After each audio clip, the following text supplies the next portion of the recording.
গুৱাহাটীৰ আৰক্ষীয়ে কালি এটা বিশেষ গোচৰ পাইছে য'ত কংগ্ৰেছৰ এটা ভিতৰৰ পৰাই কেছটো এটা ইনভেষ্টিগেশ্যন চলি আছে। তেওঁলোকে এখন মাৰপিটৰ নাটক কৰিব খুজি আছিল।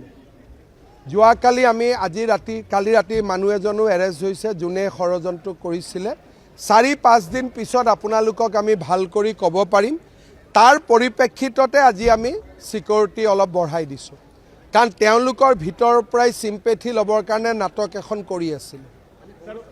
মই আজি নকওঁ, আজি আমি এটা ইম্পৰ্টেণ্ট এৰেষ্ট কৰিছোঁ গুৱাহাটীত ৰাতিপুৱা 6টা বজাতে। যোৱাকালি এজন মানুহে আহি আমাক কিছু ইনফৰমেশ্যন দিছিলে। আজি গধূলি আমি আৰু এগৰাকী মানুহক নটিচ দিছোঁ। গুৱাহাটী পুলিচে কেছটো ইনকুৱাৰী কৰি আছে। এটা চিম্পেথি লোৱাৰ কাৰণে তেওঁলোকে এটা প্লেনিং কৰি আছিলে।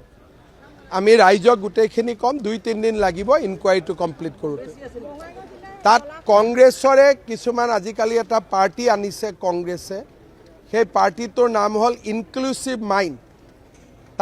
তাৰ মানুহজন হ'ল সুনীল কানগুলে, লগত এগৰাকী মহিলা আছে। তেওঁলোকে প্লেনিং কৰে, কংগ্ৰেছে কৰে।